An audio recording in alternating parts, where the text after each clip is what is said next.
थी वो। मैं 8 महीने की प्रेग्नेंट थी और अपनी डिलीवरी के लिए अपने मायके गई थी।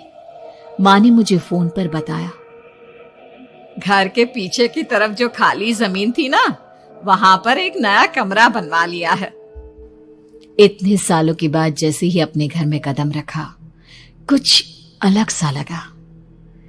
माँ, ये घर के पीछे की तरफ नया कमरा बनवाने की क्या जरूरत थी? अरे बेटा, घर के पीछे दूर दूर तक खाली जमीन है। तेरे पापा को कई दिनों से लग रहा था कि यहाँ पर एक कमरा बनवा लेंगे तो ताजा हवा मिल जाया करेगी। अब तो ये सब छोड़ और चल जल्दी से दूध पी ले। माँ, मैं थोड़ी देर में पी लूंगी, आप सो जाओ। मैंने दूध का गिलास उठाकर उस खिड़की में रख दिया। पता नहीं कब आंख लग गई। अचानक से खिड़की के पल्लों के खड़कने की तेज आवाज आई। दूध का गिलास धड़ाम से जमीन पर आ गिरा। जमीन पर गिरते ही दूध का रंग लाल हो चुका था। मैंने खिड़की से झांक कर बाहर देखा। चारों तरफ धूप अंधेरा था। उस अंधेरे की तरफ से कुछ आवाजें आ रही थी, जैसे छोटे बच्चे आपस में खिलखिलाकर मस्ती कर रहे हो।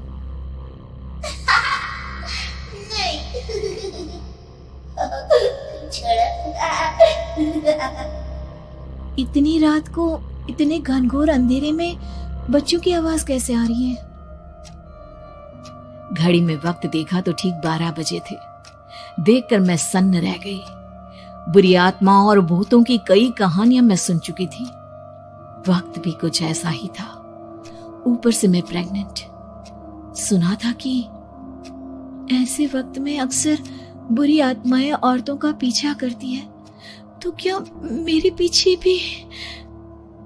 पसीने से तरबतर बड़ी मुश्किल से, जैसे कांपते हाथों से मैंने उस खिड़की को बंद किया। जल्दी से जल्दी उस कमरे से बाहर निकलकर माँ के पास जाने के बारे में सोचा, लेकिन जैसे ही दरवाजे की तरफ पलटी, लगा कोई साया हवा की स्पीड से दरवाजे के सामने से गुजर गया। मेरे गले में अटक कर रह गई। मैं जोर से चीख कर माँ को बुलाना चाहती थी, लेकिन वो आवाज खुद मेरे कानों तक नहीं पहुंच पा रही थी। तो माँ तक कैसे पहुंचती?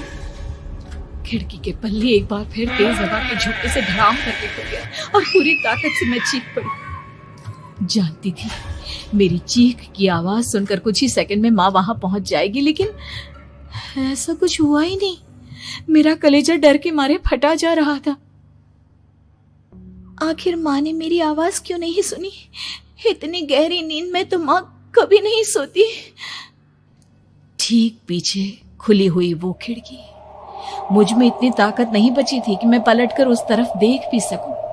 हवा का एक सनसनाता हुआ झोंका उसी वक्त मेरे कानों से आकर टकराया। लगा जैसे किसी ने दबी हुई आवाज में धीरे से मुझसे कहा, चली जाओ यहां से। मैंने दोनों हाथ अपने कानों पर रख लिए और एक बार फिर ताकत लगाकर जोर से चीखने की कोशिश की।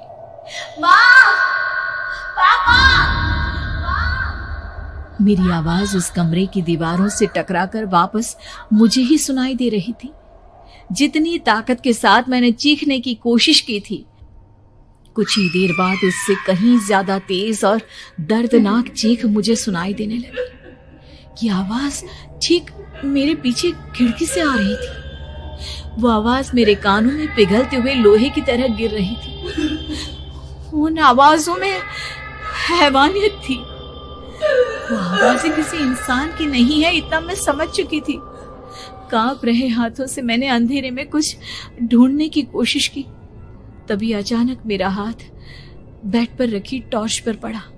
किसी तरह ताकत लगाकर टॉर्च का बटन ऑन किया, लेकिन ये क्या? सामने दरवाजे पर 3 छोटी लड़कियां खड़ी हुई थी। उनके हाथ में स्टील के चमचमाते हुए चाकू थे।